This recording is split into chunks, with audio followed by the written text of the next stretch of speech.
Ducks fans, are you ready? You are listening to the Ducks and Pucks podcast. This is the #1 home for Anaheim Ducks talk and analysis. Here we go.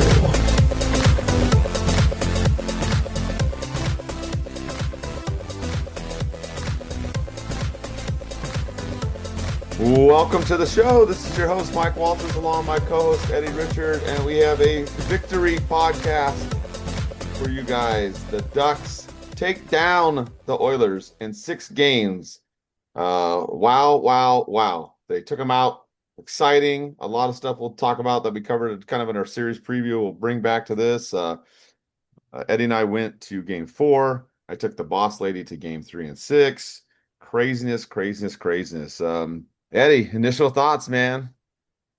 Well, before duck, yeah, Mike, duck, yeah. I'll hold off my. You know what? No, I'll use it right now. Fuck yeah, hell yeah. How many years, Mike, has it been since we #1 got been to the playoffs, #2 advanced to second round, and nonetheless, everyone was counting the Ducks out, Mike. Everyone's like, oh, Oilers in 4. Oh, one person said Oilers in 3. That's how bad the Ducks were going to be. But guess what? Nope. McChicken, nope. You're done, son. Most importantly, before we get into this, Mike, before we start getting overly excited about, as we should and as all the fans should, and I hope you're excited just listening to this podcast and reliving all the games that we had to watch, all those 6 games, including that last 6 game. But Mike, what the hell are you drinking? What's your victory drink for today? Red Bull vodka, baby. What about you? Mine is Michelob Ductra. Mm-hmm. It's an ultra, but I just kind of changed the name up because it's Ducksland today, baby. Hell yeah. Quack, quack, quack. Man, see, Mike, we called it, and we're gonna toot our own horn, and I don't care. We called it. We called Ducks in 6. And I think all the Ducks fans were saying that, but everyone around the world was saying no. Ducks don't have a chance. Ducks are gonna get smashed. And you know what? Rightfully so, Mike. And we'll break down more. I'll get your thoughts on this. So yeah, I guess we'll break down more in a little bit on what I want to say. But Mike, what are your thoughts on this? What are you feeling? Yeah, I agree with you, man. Especially when I forgot who it was. Somebody posted the predictions, and it was like 24 people in the media, and it was like 22 of the 24 were against the Ducks. And then I was laughing. The Ducks social media, they took it and posted that, and it was and they were crossing out or putting X's next to everybody that was wrong. And then there was 2 people that picked the Ducks, and I was just laughing because yeah, we both picked the Ducks. We said 6 games. We thought that they could do it. And I mean, you just look at how the series unfolded. It almost unfolded the way we thought it would. I mean, we talked about it being high scoring. You had almost 50 goals scored in 6 games. The Ducks edged out Edmonton 26-21. So we had a lot of high scoring we thought was going to happen. There were close games. The Ducks had to rally and come from behind. They were behind in the first 5 games, the first period. We talked about their ability to do that, which they were able to do. They won all the games at home. I mean, I think it's exactly what we expected them to do, and they came out and did it. And like you said, we proved, maybe not the people within, of course, Duckland and all the Duck fans, but people outside of our group, right? That doubted us, the world, Anaheim versus the world, the old T-shirt that I had, and we did it, Eddie. We proved the the masses, I guess, the public outside of Southern California and Duck fandom, you guys are wrong. And the biggest loser really to take the L is Mr. Whitney there, over Oh, there at Spittin' Chicklets. He really went nuts and said that the Ducks were going to lose. There's no way that they could win. And if it happens, he's going to be wearing Ducks gear and he won't be an Oiler fan. So I was laughing. That was like one of the most ultimate backfires probably in NHL history, maybe even in sports podcasting history. I mean, that blew up in his face. So I'm loving it. We can rub it in his face and all the Oiler fans who, by the way, are crying about the calls, which I laugh because the calls, a lot of them were against us. So they can yeah. stop crying. Overall, the calls were against us. And we'll dive into that game that you and I went to, obviously the one with the overtime. We can talk about that too, and all the crying around that, and can kind of do a little deeper dive into that. But I felt that this series went exactly the way that we thought it would go. High scoring. I guess the only part of this that did surprise me, Eddie, was the way the Ducks shut down McDavid. I mean, they really shut him down. He only got one goal, five assists. He had no points through the first two games. I don't think anybody expected that.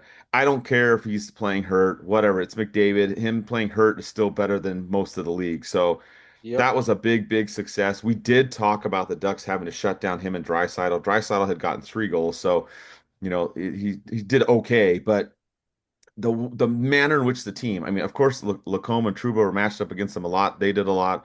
The Ducks' fourth line did a lot too, as well, against them. And that to me was the biggest surprise of this series. I think most of it, you and I kind of thought it went the way that it did. But the way that the Ducks, they still gave up goals. The defense wasn't perfect, still high scoring, but to be able to shut him down and slow him down the way that they did, to me, that was like the cherry on top of this whole series, Eddie. Oh yeah. And you know what?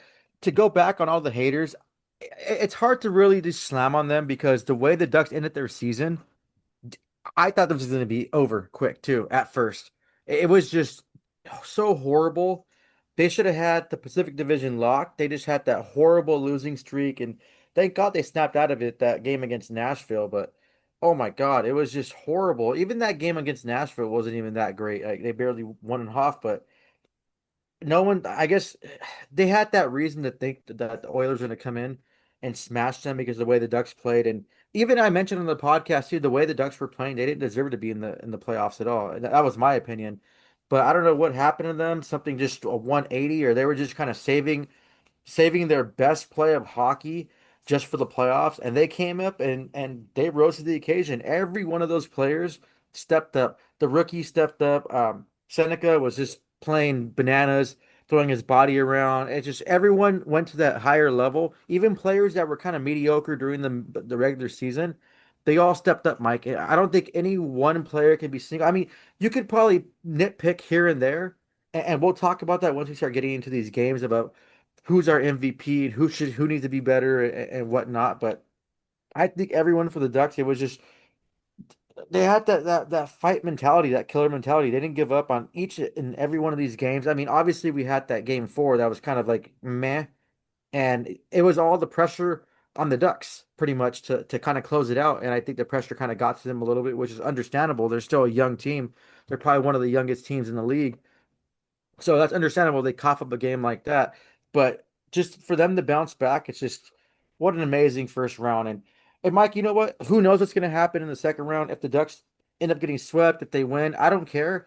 What we did right here from the beginning of the season till now, I think this is an absolute win for Ducks fans. It's a win for the Ducks, and I think it's absolutely amazing. And I'm glad that you brought me to one of the games so I could witness that to myself, Mike. It was something I can't even explain the experience. That's the best, probably the best Ducks game and environment and atmosphere I've ever been to as all the years I've been going to Ducks games.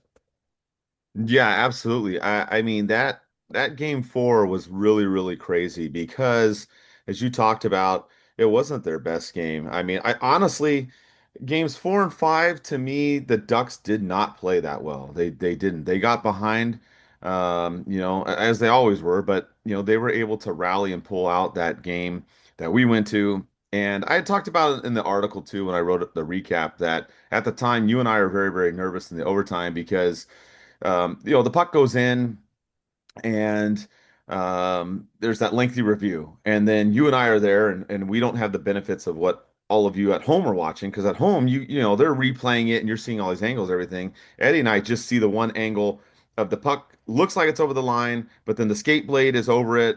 So then I'm sitting there going, "Oh God, what are they going to do?" Right? We don't have the benefit of all the angles. So I was kind of nervous that they were going to say, no goal, and we were going to play on.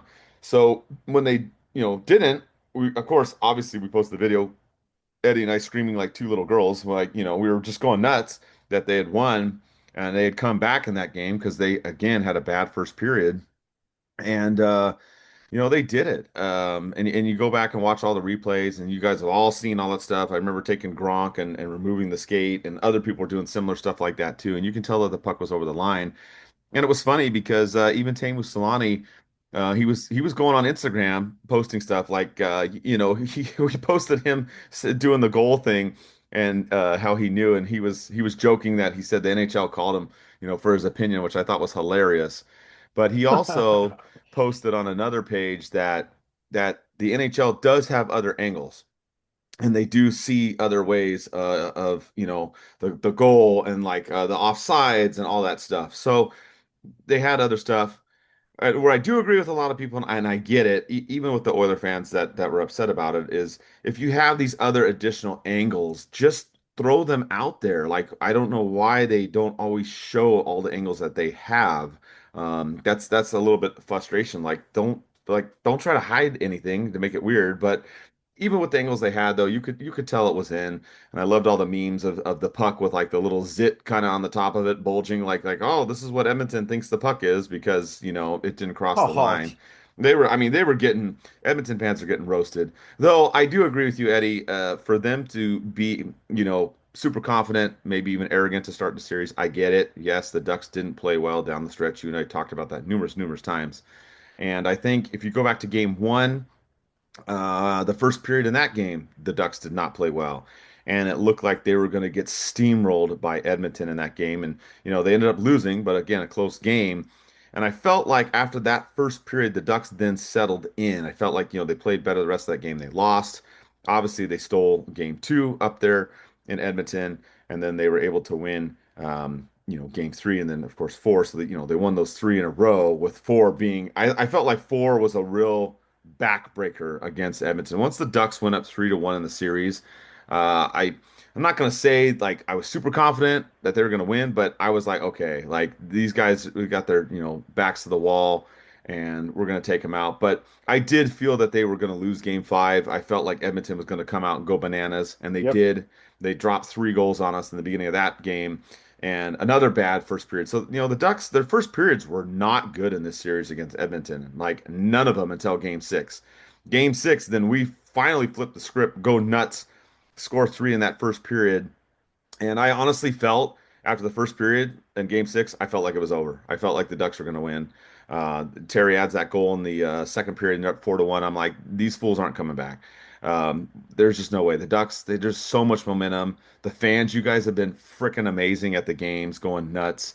And yeah, I felt like they had it. But, going forward, and we did talk about this on the last show about those first periods and those bad starts. Whether it's Vegas or Utah, right? They're still playing at least at the time of us recording. We got to knock that crap off. I mean, you get down by one goal. If you notice, the Ducks were okay. They were able to come back. When they got down by multiple goals, that's when the problem started. They lost game one that way. They lost game five that way. They were able to pull it out, like you said, when we were there in game four. And that was even iffy because they had to come back in the third period too. And it was I mean, it was a little bit of a nail biter in that game. So, I mean, that's my thing is I obviously I think the Ducks were the better team. I think they were a much better team in the second period and third periods in this series, but I just would like to see a little bit better starts to the games in the next round, Eddie.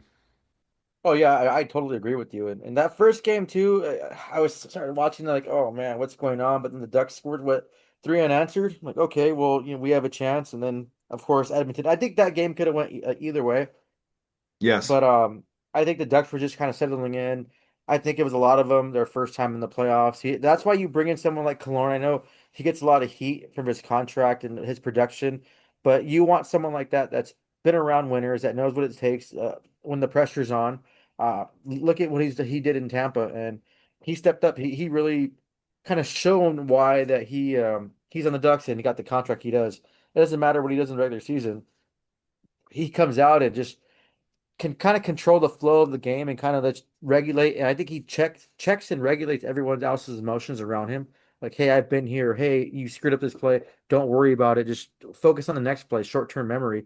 I think a player like that really helps. And Verbeek did a good job on bringing in some of these players that play phenomenal. But Mike, to go on that game four that we talked about, or that we both went to.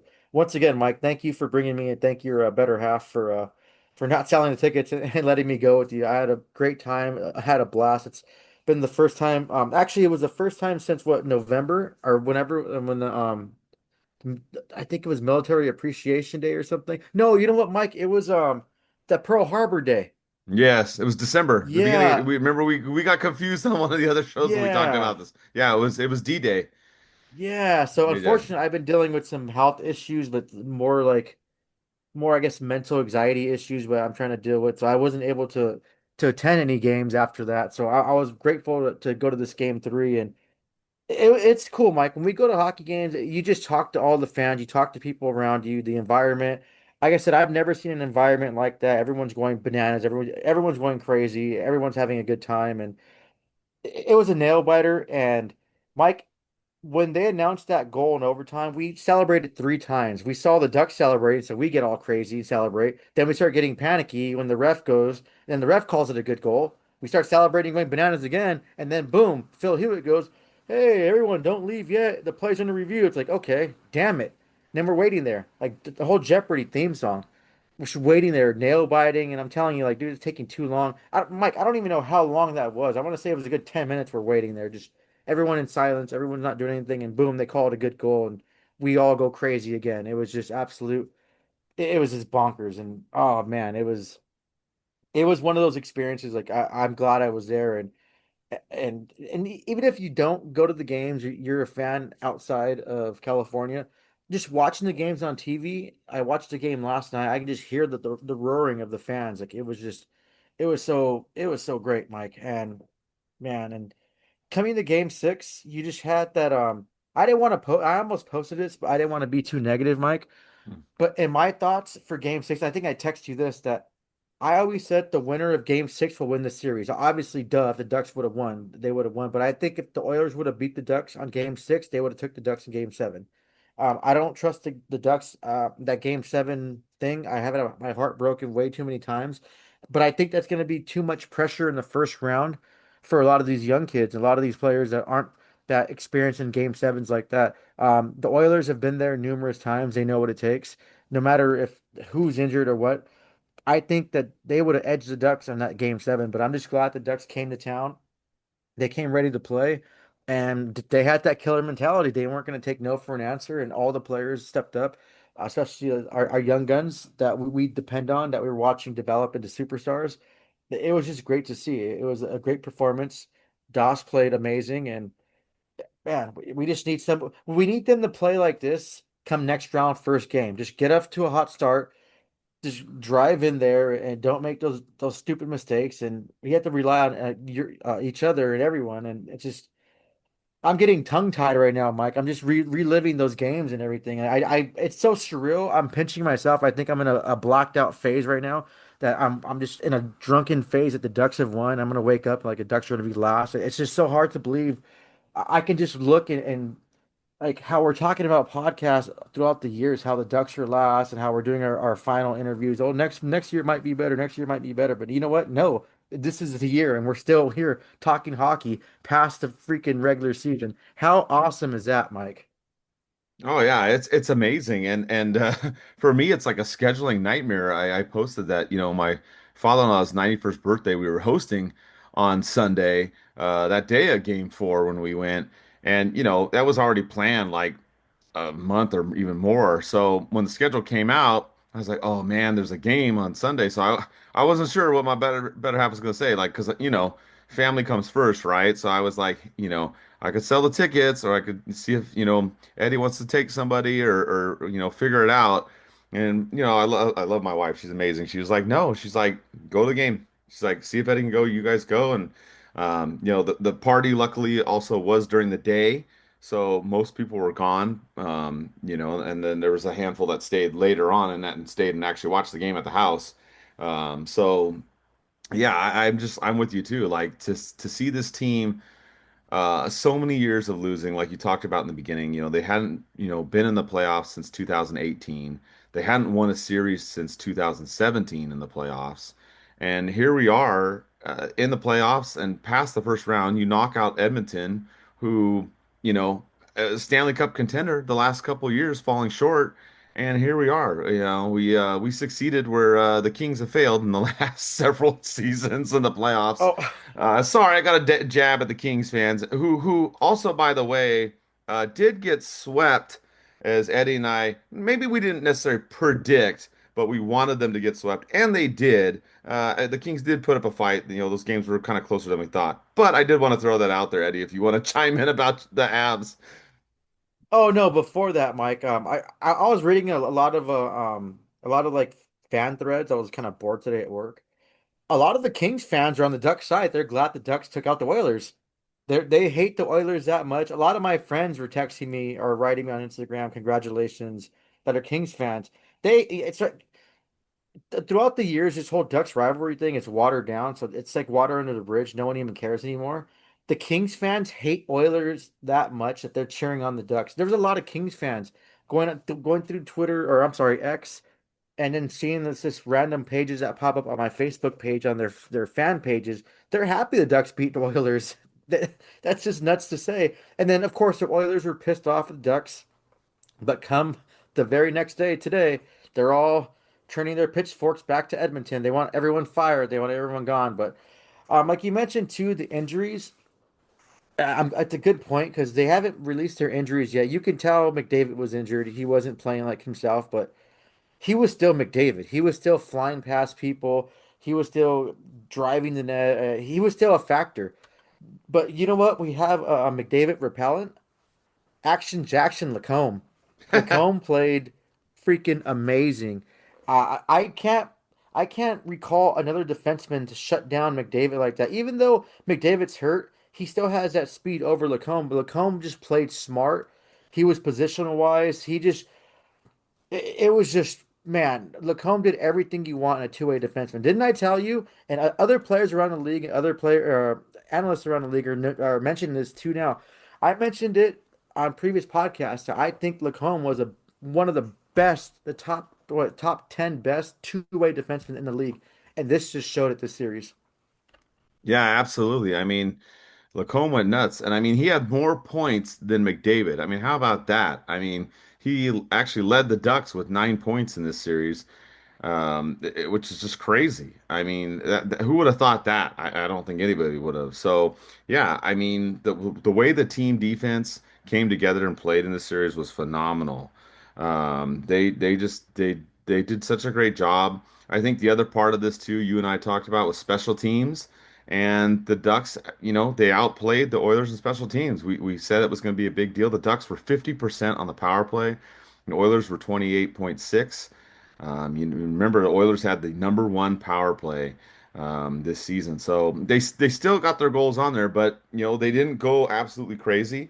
I felt the Ducks, for the most part, except for Game 5, they got a little out of hand. I felt they played disciplined for most of the series, and that was another big key in there. And the Ducks just were able to outscore them just barely. I think the goalies we've talked about too, and Ingram and Jari, they weren't as good as Dostal, though. I do want to give Jari some props because when he came in for that Oh, game, yep, I mean, I thought he actually played very well. I wasn't sure when we got down 2-0 in that game four. I was like, oh man, what's going to happen here? I thought he played decent. I was surprised they didn't go back to him. Instead, they switched back to Ingram.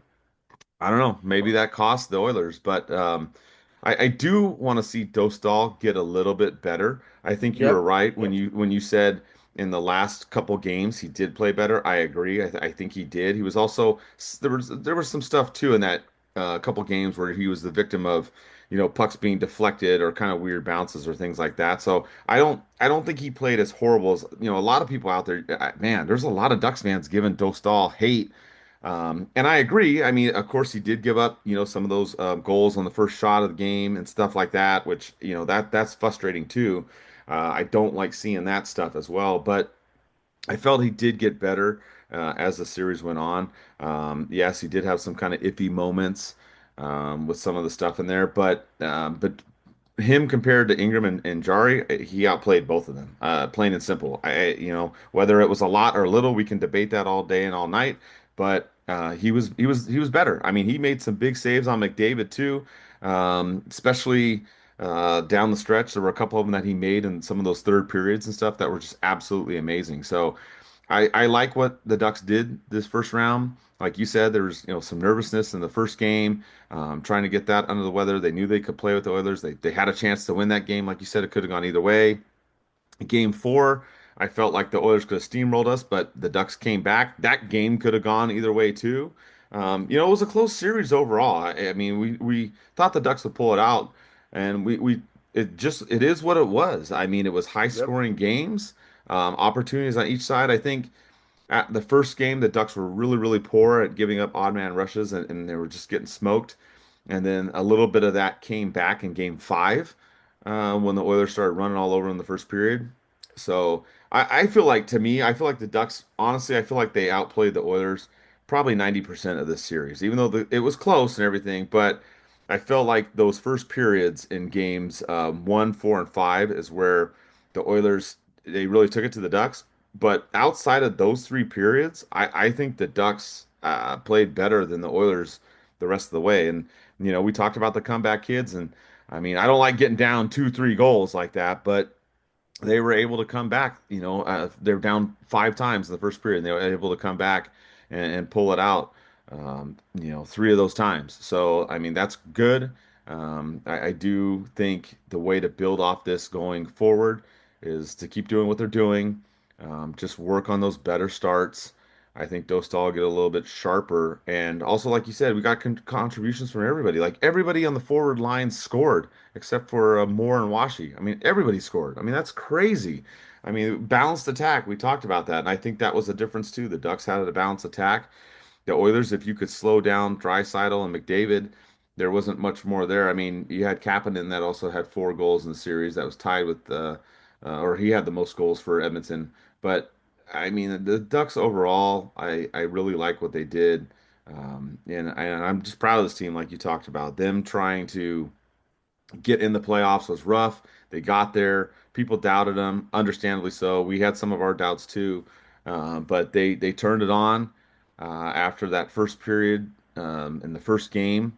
They were back in it. It was like they got knocked down in a heavyweight fight and they got back up, barely lost. They knew that they could hang with the Oilers, and they did the rest of the games. And I'm just very very proud of this team, where they're at, and I'm excited, man. I mean, to see them win and then go on to a second round like this, I mean, it's just nuts. And yeah, I think that game you and I went to was I honestly think that was the turning point in the series. The Ducks win that one, they come back, crazy, overtime, barely squeaking the goal. Your guy Paling, who you talked about, was your favorite for MVP on the last show, and he delivered just like I talked about Gauthier, and they both led the team with 4 goals.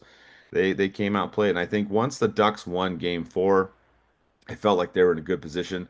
But I do agree with you. If the Ducks somehow lost Game Six, I would have been nervous as hell for a Game Seven. I mean, just because of our recent history with those Game Sevens, it could have been rough. But but that's why they came out to play, and they did what they needed to do in Game Six, and they took them out. So I love it, and I'm just proud of this team and looking forward for the next round, Eddie.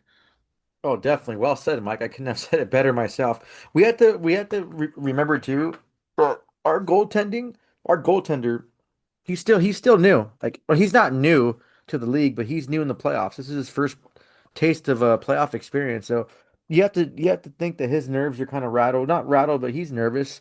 He doesn't know what to expect. Playoff hockey is totally different. It's not the same as regular season hockey. Look at the hits. The hitting is just increased like tenfold. Everything's faster. Those little mistakes end up big mistakes. You have the crowd that's just roaring behind you, way louder than any regular season crowd ever on in any NHL building, whichever team is playing. It's just everything is ramped up to 10. So you have to kind of, as a goaltender, they're all about routine. They like their routine. They like kind of just the monotony of things. And when you go in the playoffs, it's just totally different. Everything's changed. Everything's up. You have to adapt to any variable changes, which is going to happen a lot in the playoffs, and everything's just totally different. So we can't really fault him on that, Mike. But yeah, everything you said, I agree. So I'm going to throw some questions, Mike. I'll answer the first one, and you can answer the second one, and then yeah, vice versa. But I want to talk about who you think is the MVP and who do you think come next series needs to improve a little bit. I'll start off by doing the improvements. You can do who you want to improve, then you can kind of go on who you think is the MVP, then I'll close out on this segment on who I think is the MVP. But I think our goaltending needs to improve a little bit.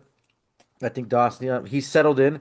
He played that game six was phenomenal, but I think he has to tighten up those things. He can't let those little goals get to him. It seems like he got rattled a little bit once he got down. He did make some huge saves in game four, like you mentioned. He made even bigger saves in game six. A few of those that went in, this game could have been a different game, but I think he has to tighten up a little bit on that. Another player that came to mind was Chris Kreider. Yeah, he did have the 5 points in 6 games, but three of those points came in game six when he really stepped up when Coach Q switched him back and changed lines, and he really it paid dividends. I guess Chris Kreider got that monkey off his shoulder when he ripped that beautiful goal. That I didn't believe it was a power. No, it wasn't a power play goal. He just ripped it. A beautiful shot. He had a goal and 2 assists. But I want to see him be more of a factor next series. He's known to be in front of the net, big body. I want to see him get some more points, to get some more opportunities because the first few games, Mike, and we mentioned too, it seemed like he was invisible. You didn't really notice him out there. So I want to see him kind of get more into play and get more into that. Another player that comes to mind, I think just needs to touch it up a little bit and kind of step up is Minty. I know Minty played well, but it wasn't one of those wells where you're wow. He played. I hate to say this, but it was kind of mediocre.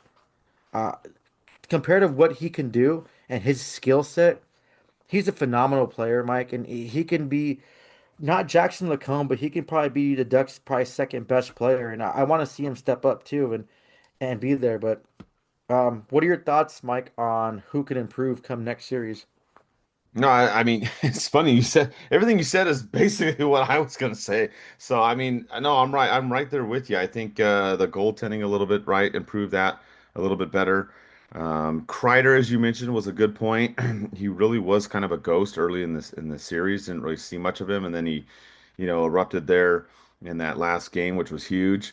And yeah, I mean, Minchikov, he had that rough go of it where he had there was 2 goals scored and Yeah, one was trying to off remember. him. Yeah, one went off him. Oh, and then the other one that was right next those two back to back Yeah. where he didn't clear it out and then they scored.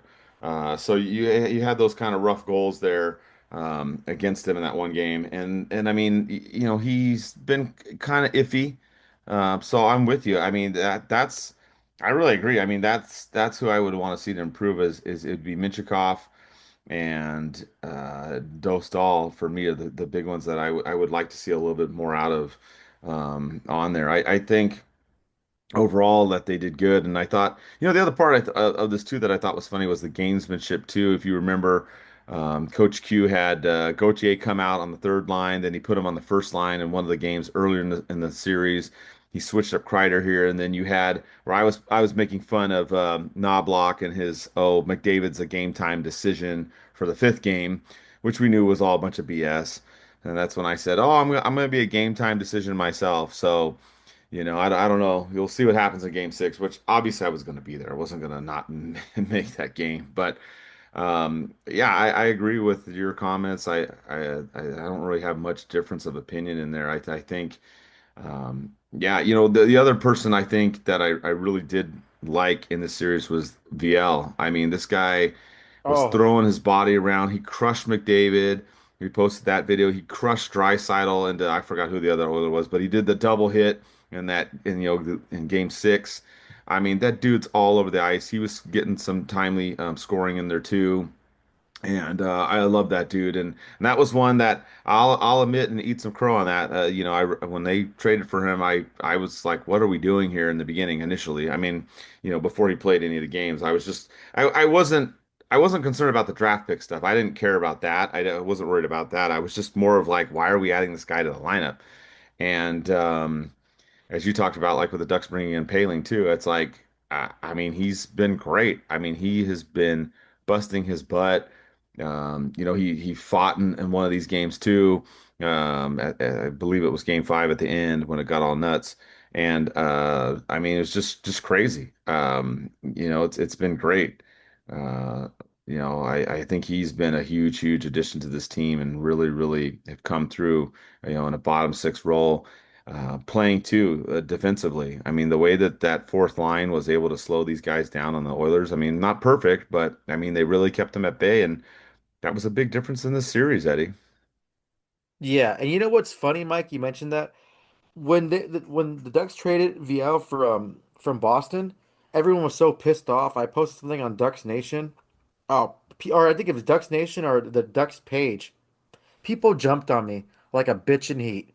People were so pissed off. Oh, you don't know what you're talking about. Fourth round, fourth round. You don't know what happens. Look at Costa. He was seventh round pick. Okay, well we get that. Those outliers, they're gonna happen. The Ducks have only had success once in the first or the fourth round was with Sami Vatanen. And yeah, you can mention Matt Bolesky as a honorable mention, but he had that 120 goal season.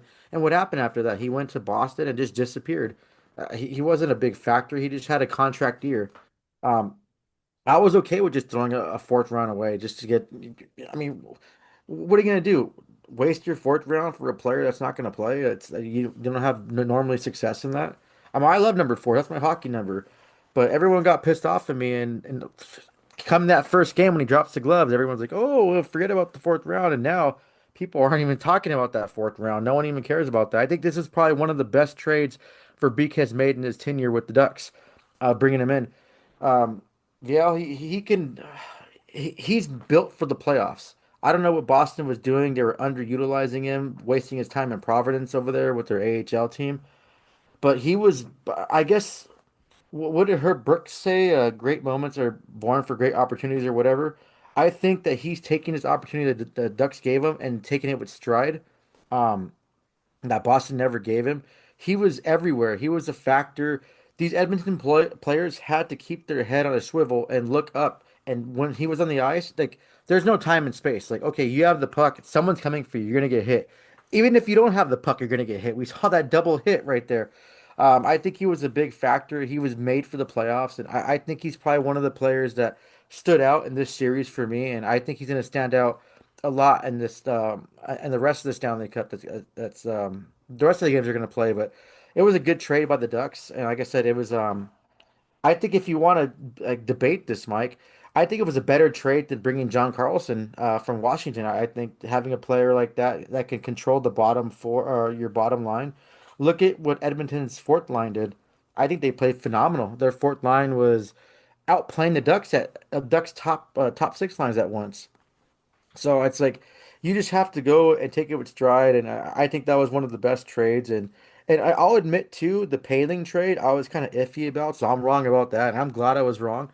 Paling brings the speed, he brings physicality, he just brings kind of everything that's in between that you need to kind of patch those things up.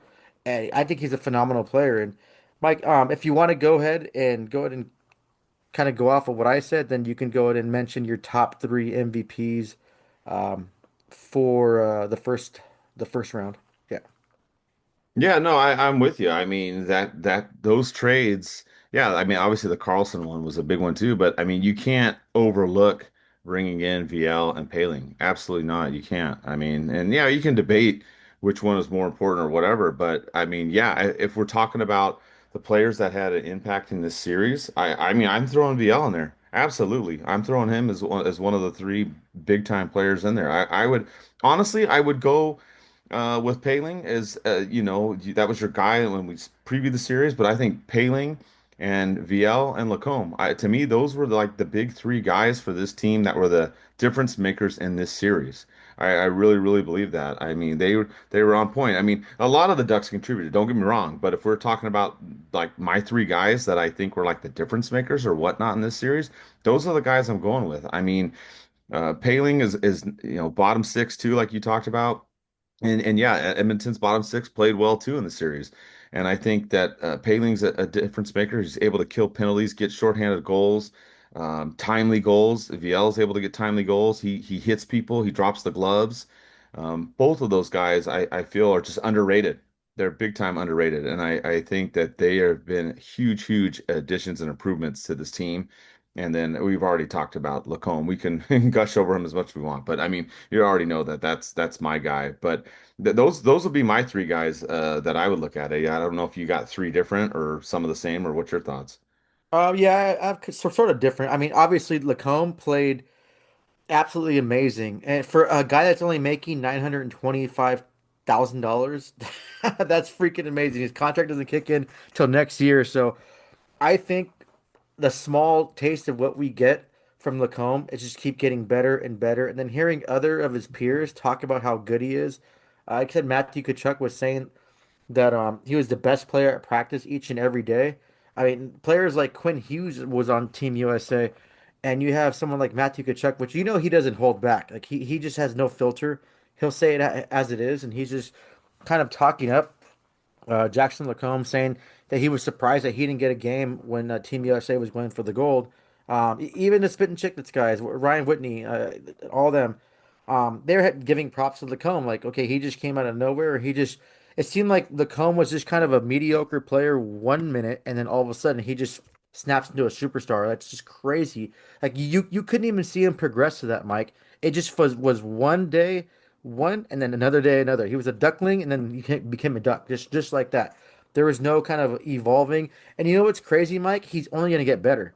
Like this kid is going to be like for a 39th overall pick.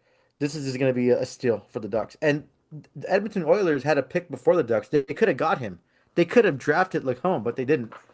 So this is going to be great. But Mike, yeah, I want to say Jackson LaCombe will be my MVP of the series. Obviously, he not just but by the points he scored, but just his defensive ability and him shutting down McDavid, throwing the body when needed, not taking penalties, not allowing McDavid any time and space, getting those board areas.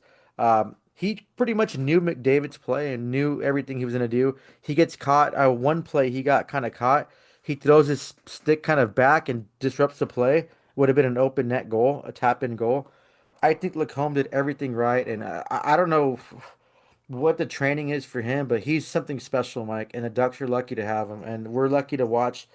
Not really watch him evolve because he pretty much evolved right in front of our. I don't even know when he evolved, but yeah, I want to say he's my number one MVP of this series.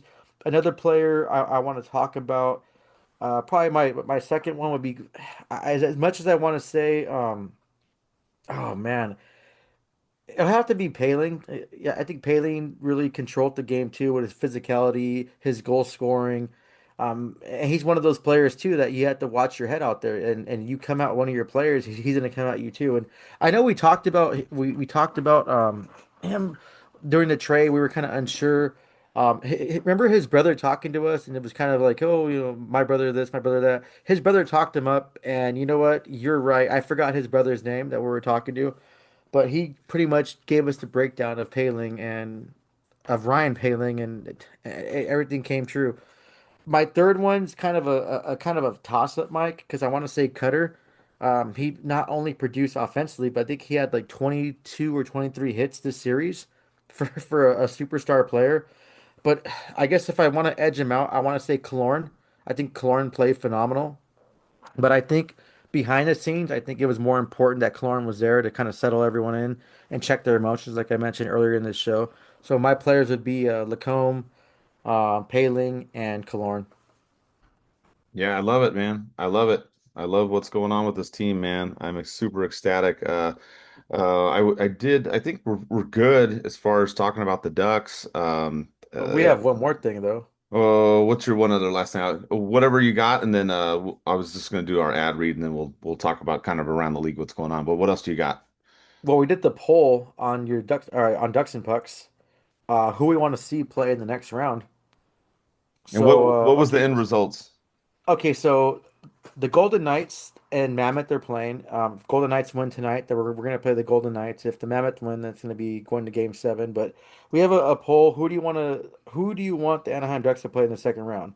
It was the options were don't give a duck, Mammoth, or Golden Knights. 46% of the votes came in saying don't give a duck. 28% came in saying the Mammoth, and 26% came in saying the Golden Knights. So it seems like Ducks fans right now just don't give a crap who they play. They just want to play in the second round and hopefully beat the crap out of the team in the second round. That's exactly how I feel. Yep.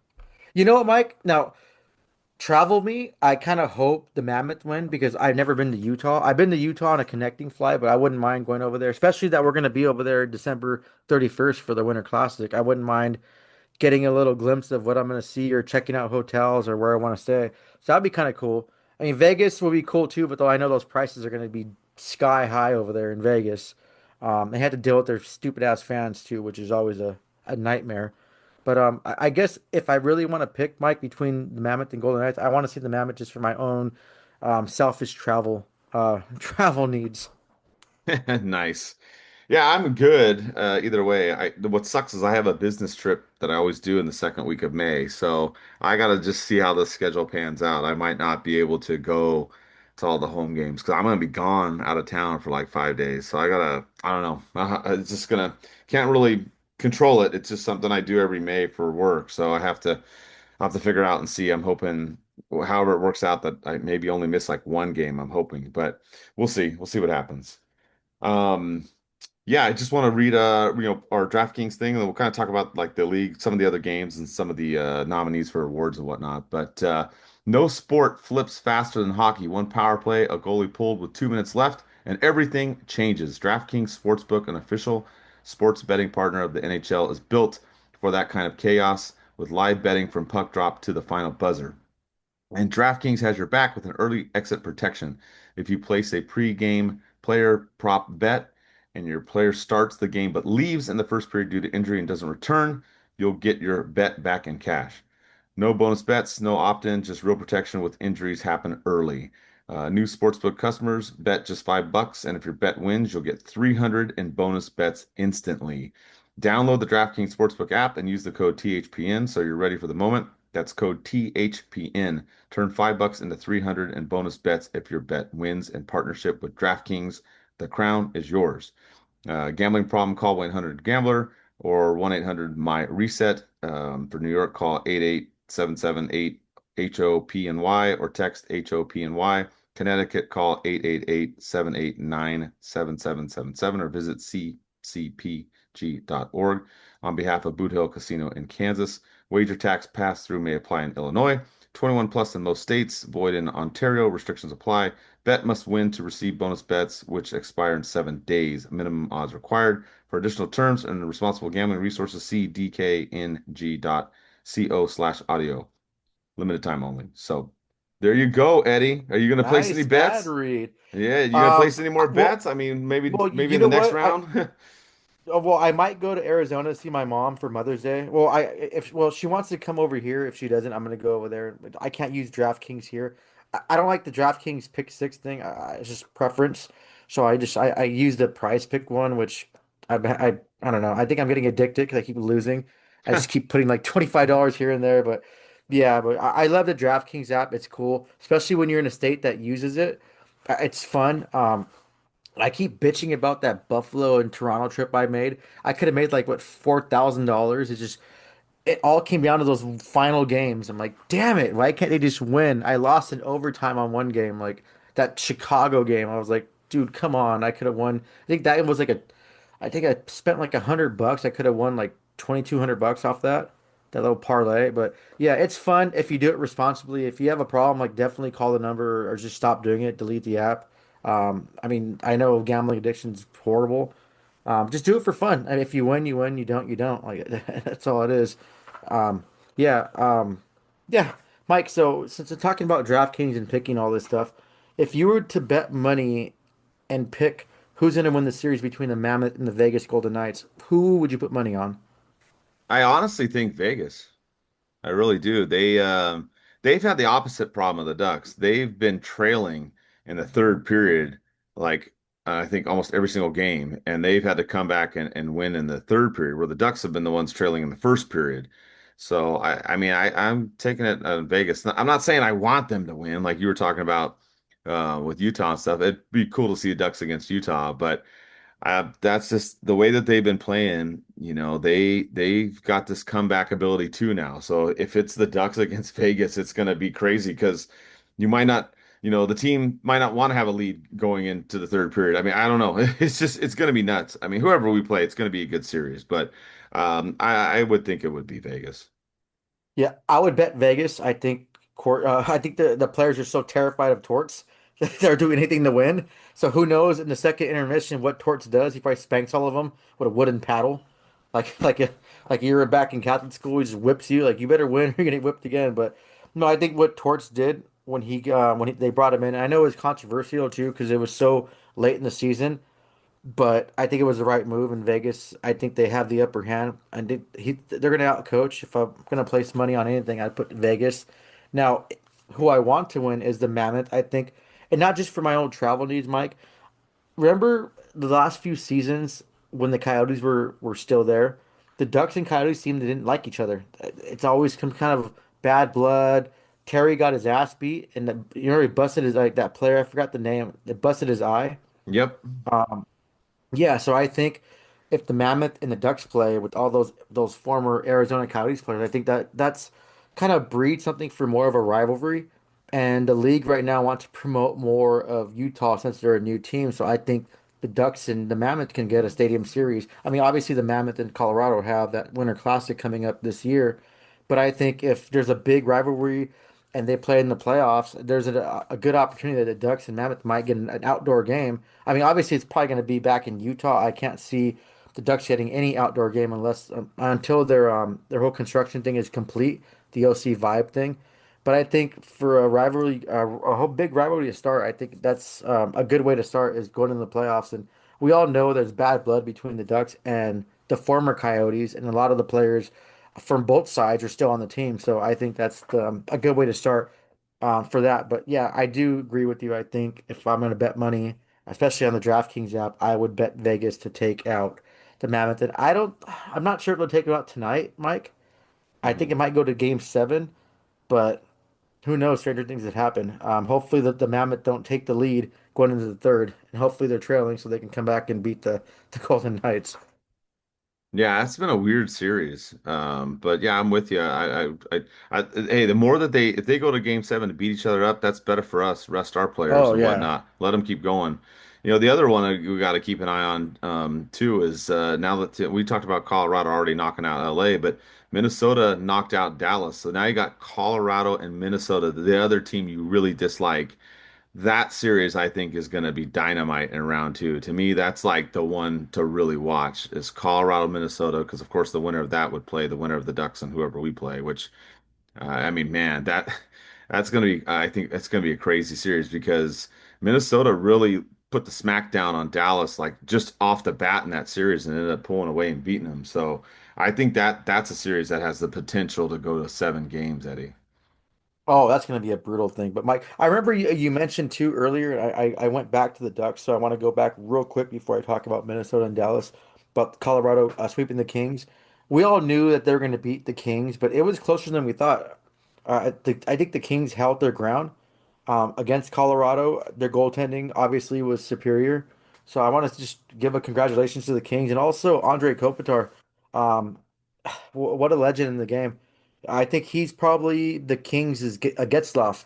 Uh, what Kopitar is to all the Kings fans, is what Getzlaff is to all Ducks fans. So I do want to just wish Kopitar, his family, and wish him all the best and congratulations to him on his retirement and what a phenomenal career he has. Um, it's unfortunate it had to end the way it did, but I mean, at least they were in it each and every game and they just didn't get blown out. So congratulations to the Kings on that and Kopitar, and hopefully he finds the best possible quality of life after hockey, which I'm pretty sure it's going to be something with the Kings organization. So okay, so now we can talk about the Minnesota and Colorado. Mike, I hate Minnesota. I hate them to death. I can't stand them. I want to say the last time Minnesota and Colorado played each other was I remember Tyson Berry got a knee, and I forgot the player that kneed him. But Minnesota actually beat Colorado, and it freaking pissed me off. And I can't stand Colorado, and it's going to be a fun series. I hope Colorado sweeps the crap out of them. I can't. That's how much I hate them. Their fans. I don't know. For all you new listeners, the reason why I hate I'm sorry, Minnesota so much. I was stationed in the Army. A quick story. I used to go to a lot of Colorado games. I used to have season tickets over there. The only actual physical conversation I ever gotten with the fan was a Minnesota fan, piece of shit that put his hands on me, so I had to react. I've never had any issues going to the Kings game wearing my Ducks jersey. I went to Ontario Reign when they played in the goals wearing my Ducks jersey. Never issues with any fan except the Minnesota fan. After that, bad blood. I can't stand them. Everything about them just pisses me off. I just want to throw up or make myself throw up when I see them, especially those nasty ass jerseys. They're probably the same colors as my throw up, but that's going to be a good series, Mike. And like you said, it's going to go to game seven. I can't see Colorado sweeping them as much as I want to. I'm actually going to try to go to one of these games in Colorado.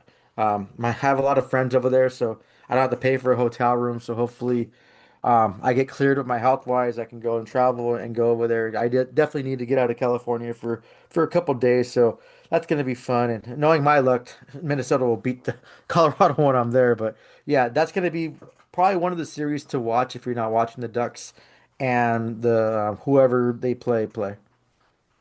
Yeah, I agree. I mean that's going to be a big series in round two, and then in the East you got Carolina and Zegers and the Flyers advanced too. So you got them both in the second round. Then you've got Buffalo and Montreal both leading in their series. They're playing as well as we're recording. So a lot of good action in the second round coming up here, and I'm glad that we're there. I think we got past the first round, so we exceeded we got in the playoffs, which was kind of an initial expectation that we wanted, but then we got past the first round, so I feel like anything's gravy now. But I like where we're at. I think we have a chance. I think we can, whether it's Vegas or Utah. I think we can beat them and go to the next round. That's what I'm looking forward to, Eddie. I did think too, some of the award nominations came out, and we're gonna have to talk about too many of them. But and I do, like you said too, I want to give props to Kopitar. You're absolutely right, nail on the head there. He's like the Getzloff to the Kings, just same type deal. So 100% wish him well. The one other thing I did want to bring up was those Jack Adam Awards finalists. Coach Q wasn't in there. You had John Cooper from Tampa Bay, Dan Muse from Pittsburgh, and Lindy Ruff. I just kind of wanted to get your thought on that one. Did you think Coach Q should have been a finalist for the Jack Adams Award, or too soon, or what's your thoughts? I think he'll be top five. Cooper, I don't think John Cooper should be on there. He's a great coach, but what he has in front of him is in a solid elite team. So I think, and not just being biased, Mike. I think Coach Q should have been on there. The Ducks weren't projected to make the playoffs or do anything this season. The before in the summer when I was going to my mom's and looking at the DraftKings app, the Ducks weren't even projected to the Coach Q was like a plus so like much to be a finalist. No disrespect to John Cooper. I think he's a phenomenal coach and what he's done over there in Tampa. I think he's probably one of the greatest coaches in NHL history, but I mean, he still has that phenomenal roster in front of him. Dan Muse, your second team, Mike, and I apologize that they lost against the stupid Flyers, man. But what a trade for both the Flyers and the Ducks. I guess everyone's a winner on that aspect. But yeah, he deserves it. Lindy Ruff, I think he'll win, Mike. I think what he's done for the Buffalo Sabres and then just bringing him up after 14 years of not being in the playoffs and getting him in the playoff spot. Not only, but number one in the Atlantic. It's just crazy. But yeah, it's hard to say I want Coach Q up there. There's other qualified candidates because I don't want to sound too biased, but I really think Coach Q should be in the top three. If he's not in the top five in voting, then I'm surprised. But you know what? I'm not trying to talk crap, but some of these media people are just kind of out of it, like, and they're not really into tune. Like, look at most of them too, saying the Ducks were going to lose and get swept, and then look what happened. So a lot of them, I don't know what they're smoking or what they're putting up their nose or whatever, new drugs. Who knows what you do in journalism now? It's been a long time since I've been in journalism school, but yeah, for him not to be in the top three is it kind of bugs me a little bit because I think he really just he did a 180 from what Cronin and what we had last season. And I'm not sure if his old history um, is a factor in that, Mike. A lot of these media people are a certain way. I'm not going to throw it out there, but you could read between the lines what I'm talking about, and they're just kind of. I mean, they're kind of freaking jackasses. I'll just go ahead and say that. So I think um, they're more of a popularity contest, and you don't want to just look past people's differences or what they did in the past. I'm getting ahead of myself, but yeah, I don't know. It's just kind of rubs me the wrong way that what he's done for this team and what he's brought them, and even just getting them in the playoffs because Ducks weren't projected to make the playoffs at all. Minus that 10 game or what 10-11 game end of the season stretch, but he still managed to get them in. And I think if the playoffs counted in this voting, I think he'd probably be in there if they look past the differences. But I think probably his past and I guess the whole Southern California bias thing too played a factor. That's why he's not top three. That makes sense, Mike. I'm trying to word it the most, I guess the as PC way possible. No, I mean, I get what you're talking about. We talked about it when they hired Coach Q and that whole thing, and that was big drama. And there were people that stopped being Ducks fans too because of that. Which, I mean, it is what Good. it is. You gotta, yeah. I mean, you gotta, there's people that actually stopped being my friend because I was still covering the Ducks. I kid you not. I'm not gonna name names or anything like that. I don't I was like. one of them. I'm sorry, Mike. I'm just kidding. Yeah, I'm not I don't like to dunk on other people. There's some people that do like to do that out there. There's people that have dunked on us, too, as well, which whatever, it is what it is. Some people enjoy that or think it makes them feel better. But that whole thing was a big issue. So I do think that probably played a factor too, like you talked about. I think part of the other thing is in the journalism world too, is you do have the East Coast bias. I don't care who you are or whatever, but we all know Yep. that East Coast journalism, they do not stay up till 1 or 2 in the morning watching all the West Coast games. Let's just be honest here. They don't. They don't in all the sports. Let's just be honest. I think Elliot Freeman's probably one of the few that does because I always laugh. He's like, oh, we're reporting, doing our podcast at 1:30 in the morning after the Ducks Oilers game. I'm like, Jesus, Elliot, you kill me. He's one of the few, but the majority, let's be honest, they don't stay up and watch West Coast games, the ones that are on the East Coast. That's just a fact. They'll all tell you that. They read the articles and the reviews, they see the short YouTube recap videos and things like that. So they don't see the full thing. So I think that's another thing that goes against them on this whole thing, and the Southern California thing too. I think the other part of that too that we've talked about numerous times on the show is that Anaheim is a smaller market, overshadowed by LA, yada yada. You guys have all heard this, so that's what I think part of it is, and I do think he got screwed out of it. I think he absolutely should have been in the top three in Yep. there. And I'm not. That's not being a homer. I'm just saying for what he's done. And I agree with you. I think Lindy Ruff has done an amazing job with Buffalo. He has flipped them around. Talk about a team that has been Oh starving, yeah. starving for playoffs. They've obviously they've had the Buffalo Bills and they've been in the playoffs like it seems like every year. They don't win it, but I mean they've been in it, and they've been starving for that in hockey and they have it now. So I absolutely agree with all your points on that. Cooper, yes, he's been up there before. This year, I don't know. Dan Muse, yeah, I mean, turned Pittsburgh around. Then they kind of had a letdown against the Flyers, going down 3-0 in that series. They tried to fight back, but they lost. I could see Muse being in there, but yeah, I think you should have been in there. But it's fine. We don't care, right? We've had this underduck mentality for a long, long time, and we wear it as a badge of honor. And I love it. I don't care. Like all these media people thought the Oilers were going to steamroll us, and you guys were all wrong. So, Yep. and even us, we didn't say the Ducks were going to steamroll the Oilers. We said it was going to be a close series, and we thought the Ducks would pull it out, and that's exactly what happened. So. Ducks in six. Yeah, exactly. So I got nothing else left, Eddie. I mean, if there's any final thoughts you got, and then we can, wrap up the show and then we'll have a series preview once we know who the Ducks are playing. Yeah, I mean, I think you pretty much said it all. You and I had a good conversation at the golfing thing, a Getzlaff Golf Shootout tournament. With I think it's called Terry's now, right? I think they changed the name. Um, with Coach Q, he was down to earth with us, and he just kind of explained everything. He's probably one of the best conversations we had in a long time with any Dutch related people that's not named Timu Solani. Um, he was so intrigued, and if Coach Q, if you're listening, because I know you want to know our podcast, you want to know the information when we record. So if you're listening, you are a Jack Adams winner. You are the great coach, and you deserve the respect that you earned. You're a legend. So thank you for what you've done for this team, and thank you for the conversation too that you gave us at the golf tournament. But Mike, I think you said it all. I think, yeah, the only thing left is just kind of wait until we play. wait until we find out who we're gonna play. I think Mike, we're planning to do like a season preview once we get to that point. Um, Yes. I do want to shout out to Super B Bjorn 31. Not a fan. He's not a question, but he just said we do an amazing job. He's a big fan from I think it's what's it Switzerland. Switzerland, right? Yes. Switzerland. Oh man, dude.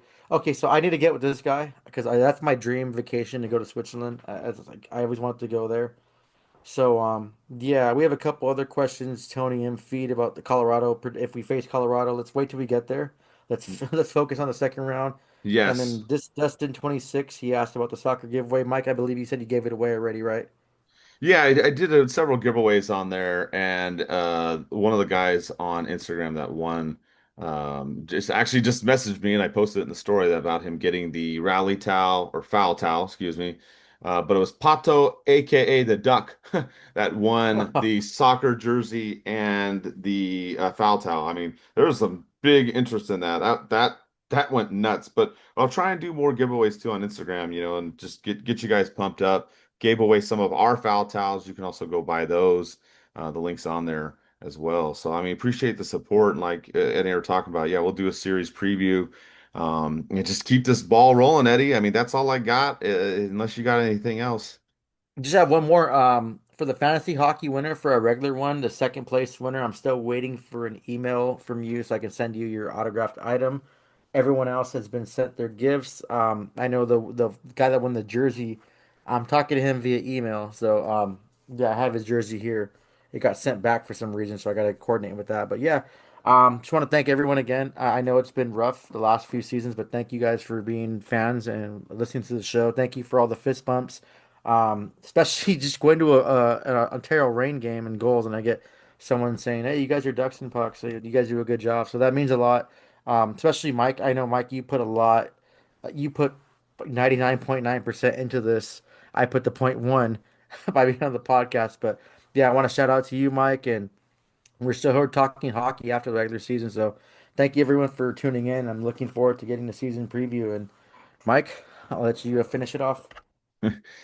Yeah, I do want to thank everybody too. I've had a couple different people that have flagged me down at the games and just really excited and supportive. So I appreciate that. Appreciate everybody that's been supportive over the years, especially all the lean years that we've had with the team not doing so well. So it's exciting to be back in the big show. And just again, appreciate everybody's support. And we will have a preview for the next series.